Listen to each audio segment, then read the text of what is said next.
শোনো, একটা গভীর নিঃশ্বাস নাও। হ্যাঁ, তুমি যে এই মুহূর্তে স্ক্রিনের ওপারে বসে আছো, আমি জানি তোমার বুকের ভেতরটা কেমন করছে। ওই যে একটা ভারী পাথর চেপে বসার মতো অনুভূতি, যখন মনে হয় সব চেষ্টা, সব স্বপ্ন, সব আশা এক মুহূর্তের ঝড়ে ভেঙে চুরমার হয়ে গেছে। চারপাশের সব শব্দ হঠাৎ করে থেমে যায়, তাই না? শুধু নিজের হৃৎপিণ্ডের ধুকপুকানি আর মাথার ভেতরে চলতে থাকা হাজারটা কণ্ঠের চিৎকার শোনা যায়, তোকে দিয়ে কিচ্ছু হবে না, এই দেখ আবার ব্যর্থ হলি। সবাই ঠিকই বলতো তুই পারবি না, এবার তো লজ্জা ঢাকারও জায়গা নেই। এই কণ্ঠস্বরগুলো এত বাস্তব, এত পরিচিত, যেন তোমার নিজেরই ভেতরের কোনো শত্রু তোমার বিরুদ্ধে যুদ্ধ ঘোষণা করেছে। আর এই যুদ্ধের সবচেয়ে ভয়ঙ্কর দিকটা হলো তুমি একা। এই ভাঙনের মুহূর্তে, এই লজ্জার অন্ধকারে নিজেকে পৃথিবীর সবচেয়ে একা মানুষ বলে মনে হয়। এই ব্যর্থতার দাগটা তোমার কপালে সারা জীবনের জন্য কেউ এঁকে দিয়েছে। আর এই অনুভূতিটা এতটাই তীব্র যে 90% মানুষ এই অন্ধকার থেকে আর বেরোতে পারে না। তারা এই ব্যর্থতাকেই নিজের পরিচয় বানিয়ে নেয়। তারা মেনে নেয় যে তাদের গল্পটা এখানেই শেষ। তারা সেই ভাঙা স্বপ্নগুলোকে আর জোড়া লাগানোর সাহস করে না। কিন্তু আজ আমি তোমাকে সেই 10% গল্প শোনাতে এসেছি। সেই সব মানুষদের গল্প যারা শুধু ভেঙেই পড়েনি, বরং সেই ভাঙা টুকরোগুলোকে দিয়ে নিজেদেরকে নতুন করে তৈরি করেছে, আরো শক্তিশালী, আরো জ্ঞানী, আরো অপ্রতিরোধ্য করে তুলেছে। আর আমি তোমাকে কথা দিচ্ছি, এই ভিডিওটা শেষ হওয়ার পর তুমি আর কোনো দিন ব্যর্থতাকে আগের চোখে দেখবে না। ব্যর্থতা তোমার কাছে আর শত্রু থাকবে না, হয়ে উঠবে তোমার জীবনের সবচেয়ে বড় শিক্ষক। আমাদেরকে ছোটবেলা থেকে একটা বিরাট বড় মিথ্যে শেখানো হয়েছে। আমাদেরকে বলা হয়েছে ব্যর্থতা মানেই শেষ। ব্যর্থতা একটা লজ্জার বিষয় যা লুকিয়ে রাখতে হয়। কিন্তু এটা সবচেয়ে বড় ধাপ্পা। ব্যর্থতা তোমার যোগ্যতার মাপকাঠি নয়। ব্যর্থতা হলো একটা দিক নির্দেশক যন্ত্র, একটা জিপিএস। যখন তুমি ভুল রাস্তায় যাও, জিপিএস চিৎকার করে বলে না তুমি একটা ব্যর্থ চালক। ওটা শুধু শান্তভাবে বলে রিক্যালকুলেটিং, নিউ রুট ফাউন্ড, অর্থাৎ পুনরায় গণনা করা হচ্ছে, নতুন পথ পাওয়া গেছে। ব্যর্থতাও ঠিক তাই। এটা তোমাকে বলছে না যে তুমি শেষ হয়ে গেছো, এটা শুধু তোমাকে বলছে বন্ধু, এই পথটা তোমার জন্য নয়, চলো নতুন একটা পথ খুঁজি। যারা সফল হয় তারাই সহজ সত্যিটা বোঝে, আর যারা হারিয়ে যায় তারা জিপিএস এর ওই শান্ত কণ্ঠস্বরকে নিজের ভেতরের শত্রুর চিৎকার বলে ভুল করে। তাহলে প্রশ্ন হলো, যখন তুমি ভেঙে পড়বে, যখন চারদিক অন্ধকার মনে হবে, তখন কি করবে? কিভাবে ওই শত্রুর চিৎকারকে থামিয়ে জিপিএস এর কথা শুনবে? এর জন্য তোমাকে কয়েকটি ধাপ পার করতে হবে। আর প্রথম ধাপটা সবচেয়ে কঠিন, কিন্তু সবচেয়ে জরুরি। প্রথম ধাপ হলো শোক পালন করা। হ্যাঁ, ঠিকই শুনলে। যখন তোমার কিছু ভেঙে যায়, হোক সেটা স্বপ্ন, সম্পর্ক বা ব্যবসা, তখন কষ্ট পাওয়াটা খুব স্বাভাবিক। ওই কষ্টটাকে চেপে রেখো না, লুকিয়ে রেখো না।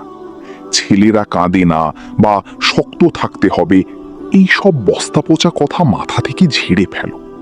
তোমার কষ্ট পাওয়ার অধিকার আছে, তাই নিজেকে সময় দাও। একটা দিন বা দুটো দিন, ঘড়ি ধরে 24 বা 48 ঘন্টা। এই সময়টায় মন খুলে কাঁদো, চিৎকার করো, একা থাকো। নিজের ভেতরের সমস্ত রাগ, অভিমান, হতাশা বের করে দাও। আবেগগুলো হলো নদীর স্রোতের মতো। ওকে যদি তুমি বাঁধ দিয়ে আটকাতে চাও, তাহলে সেই বাঁধ একদিন ভয়ঙ্করভাবে ভেঙে পড়বে। তাই ওকে বইতে দাও। এই শোক পালনটা হলো বিষ বের করে দেওয়ার মতো। একবার ভেতরের সমস্ত বিষ বেরিয়ে গেলে তুমি নিরাময়ের জন্য প্রস্তুত হবে। যখন তোমার চোখের জল শুকিয়ে যাবে, যখন ভেতরের ঝড়টা একটু শান্ত হবে, তখন তুমি দ্বিতীয় ধাপে প্রবেশ করবে। এই ধাপটার নাম গোয়েন্দাগিরি। একটা শান্ত জায়গায় বসো, একটা নোটবুক আর একটা কলম নাও। এবার তুমি একজন গোয়েন্দা, আর তোমার ব্যর্থতা হলো একটা কেস ফাইল। গোয়েন্দারা যেমন কোনো আবেগ ছাড়া শুধু তথ্য আর প্রমাণের উপর ভিত্তি করে কাজ করে, তোমাকেও ঠিক তাই করতে হবে। নিজেকে দোষ দেওয়া বা আফসোস করা বন্ধ করে শুধু কয়েকটি প্রশ্নের উত্তর খোঁজো। 1. ঠিক কি কি কারণে এটা ঘটল? যতটা সম্ভব বিস্তারিত লেখো। 2. এর মধ্যে কোন কারণগুলো আমার নিয়ন্ত্রণের বাইরে ছিল, যেমন বাজারের অবস্থা, অন্য মানুষের আচরণ ইত্যাদি। 3. আর কোন কারণগুলো আমার নিয়ন্ত্রণে ছিল? আমার সিদ্ধান্ত, আমার অলসতা, আমার ভুল পরিকল্পনা। 4. আমি যদি আবার প্রথম থেকে শুরু করার সুযোগ পেতাম, তাহলে কোন 3টি জিনিস আমি অন্যভাবে করতাম? 5. এই পুরো ঘটনা থেকে আমার জীবনের সবচেয়ে বড় শিক্ষাটা কি? এই প্রশ্নগুলোর উত্তর লেখার সময় সৎ থাকো। এই নোটবুকটা পৃথিবীর কেউ দেখবে না, তাই নিজের কাছে মিথ্যে বলো না। এই প্রক্রিয়াটাকে বলে ব্যর্থতার ময়না তদন্ত। এর উদ্দেশ্য নিজেকে শাস্তি দেওয়া নয়, এর উদ্দেশ্য হলো ওই ঘটনার ভেতর থেকে সেই জ্ঞানটা খুঁজে বের করা যা তোমাকে ভবিষ্যতে আরো 1000টা ভুল করা থেকে বাঁচাবে। ওই জ্ঞানটাই হলো তোমার ব্যর্থতার ভেতর থেকে পাওয়া আসল সম্পদ। একবার যখন তুমি তোমার শিক্ষাটা খুঁজে পেয়ে যাবে, তখন আসবে তৃতীয় ধাপ। আর এই ধাপে এসেই বেশিরভাগ মানুষ ভয় পেয়ে পিছিয়ে যায়। এই ধাপটা হলো পুনরায় শুরু করা। কিন্তু দাঁড়াও, আবার সেই আগের মতো বিশাল কোনো লক্ষ্য নিয়ে ঝাঁপিয়ে পড়ার কথা আমি বলছি না। এখানেই আসল কৌশলটা লুকিয়ে আছে। তোমার মস্তিষ্ক এই মুহূর্তে ভয়ে কুঁকড়ে আছে। ও আর কোনো বড় ঝুঁকি নিতে চায় না। তুমি যদি ওকে আবার এভারেস্টে চড়ার কথা বলো, ও বিদ্রোহ করবে। তাই তোমাকে ওর সাথে চালাকি করতে হবে। তোমাকে এমন একটা পদক্ষেপ নিতে হবে যা এতটাই ছোট, এতটাই সহজ যে তোমার মস্তিষ্ক ওটাকে কোনো ঝুঁকি হিসেবে দেখবেই না। আমি এটাকে বলি জুতার ফিতে বাঁধার নিয়ম। যদি তোমার লক্ষ্য হয় ম্যারাথন দৌড়ানো আর তুমি হোঁচট খেয়ে পড়ে গিয়ে থাকো, তাহলে তোমার পরের লক্ষ্য ম্যারাথন শেষ করা নয়। তোমার পরের লক্ষ্য হলো শুধু নিচু হয়ে নিজের জুতোর ফিতেটা আবার বাঁধা। যদি তোমার ব্যবসা ডুবে গিয়ে থাকে, তোমার পরের পদক্ষেপ নতুন ব্যবসার পরিকল্পনা করা নয়। তোমার পরের পদক্ষেপ হলো শুধু ব্যবসার ওপর লেখা একটা বইয়ের প্রথম পাতাটা পড়া। যদি তুমি পরীক্ষায় ফেল করে থাকো, তোমার পরের পদক্ষেপ পুরো সিলেবাস শেষ করা নয়। তোমার পরের পদক্ষেপ হলো শুধু খাতাটা খুলে বসা 5 মিনিটের জন্য। যদি তোমার হৃদয় ভেঙে গিয়ে থাকে, তোমার পরের পদক্ষেপ নতুন কাউকে খোঁজা নয়।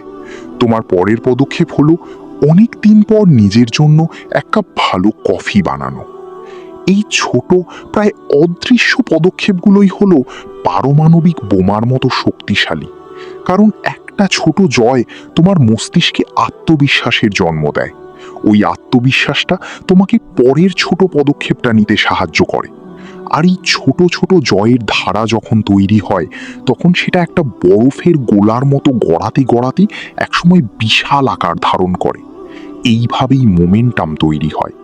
এইভাবেই ভয়কে জয় করা যায়, বড় লাফ দিয়ে নয়, ছোট ছোট পায়ে হেঁটে। আর এই পুরো যাত্রাপথে তোমাকে একটা জিনিস মনে প্রাণে বিশ্বাস করতে হবে। সেটা হলো তোমার নতুন পরিচয়। জাপানে কিনসুগি নামে একটা অসাধারণ শিল্পকলা আছে। যখন কোনো সুন্দর মাটির পাত্র ভেঙে যায়, ওরা সেটাকে ফেলে না দিয়ে সোনার আঠা দিয়ে সেই ভাঙা টুকরোগুলোকে আবার জোড়া লাগায়। এর ফলে পাত্রটা শুধু আগের রূপে ফিরে আসে না, বরং আগের চেয়েও অনেক বেশি সুন্দর, মূল্যবান এবং স্বতন্ত্র হয়ে ওঠে। ওই ভাঙা দাগগুলোই সোনার আলোয় জ্বলজ্বল করে, আর পাত্রটার একটা নতুন গল্প বলে, যে গল্পটা ভাঙনের, কিন্তু তার চেয়েও বেশি করে ঘুরে দাঁড়ানোর। তোমার জীবনের ব্যর্থতাগুলো হলো ওই ভাঙা দাগ। ওগুলো ঢাকার চেষ্টা করো না, ওগুলো নিয়ে লজ্জা পেও না। ওগুলোই তোমার কিনসুগি, ওগুলোই তোমার শক্তি। প্রতিটা দাগ তোমাকে মনে করিয়ে দেবে তুমি একটা লড়াই লড়েছ, তুমি কষ্ট পেয়েছ, কিন্তু তুমি হেরে যাওনি। তুমি সেই ভাঙা টুকরোগুলোকে সোনা দিয়ে জুড়ে দিয়েছ। তোমার জ্ঞান, তোমার অভিজ্ঞতা, তোমার সহনশীলতা, এটাই হলো সেই সোনা। যে মানুষের গায়ে এমন সোনার দাগ থাকে সে আর সাধারণ মানুষ থাকে না, সে হয়ে ওঠে একজন যোদ্ধা। তাই আজ থেকে নিজেকে আর ব্যর্থ বলবে না।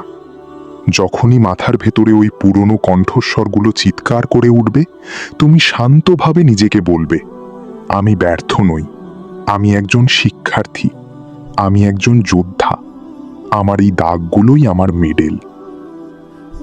এই পৃথিবীতে সবচেয়ে ভয়ঙ্কর মানুষ কারা জানো? যাদের হারানোর কিছু নেই না, সবচেয়ে ভয়ঙ্কর, সবচেয়ে অপ্রতিরোধ্য মানুষ হলো তারা যারা জানে যে পড়ে গেলেও কিভাবে উঠতে হয়।